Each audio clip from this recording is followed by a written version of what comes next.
Hi అందరికీ నమస్కారం. నేనైతే ఈరోజు కోళ్ళకి మేతేయడానికి పాక దగ్గరకు వచ్చానండి. మా కోళ్ళని చూపించమని అడుగుతున్నారు కదా. మా కోళ్ళు అంటే అవేనండి.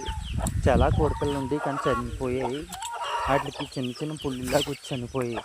ఆ కనిపించే చిన్నపిల్లలు చూసారా, అవి 2 పెట్టలు. ఆ 2 పెట్టలు కలిసి 21 పిల్ల చేసాయి. కానీ 21 పిల్ల కూడా బాగానే ఉండి సడన్గా వాటికి పుల్లు వేసేసాయి ఫ్రెండ్స్. అవి చిన్న చిన్న పుల్లులా వేసేసి మొక్కుడుగా అయిపోయి అలాగా చనిపోయాయి. ఆ 2 పెట్టలు కూడా ఒకే తల్లివి, ఒకేసారి గుడ్లు పెట్టాయి, ఒకేసారి పొదిగాయి కూడాని. ఆ కనిపించే పెట్ట కూడా 11 పిల్లలు చేసింది. కానీ అలాగే చనిపోయే పిల్లలన్నీ. మా లొకేషన్ బాగుందా ఫ్రెండ్స్? మా లొకేషన్, మా గేదెలు, మా చుట్టూ ఉన్న కొబ్బరి చెట్లు, మా కోళ్ళు మీకు నచ్చితే కామెంట్ చేసి లైక్ చేయండి ఫ్రెండ్స్. Hi friends.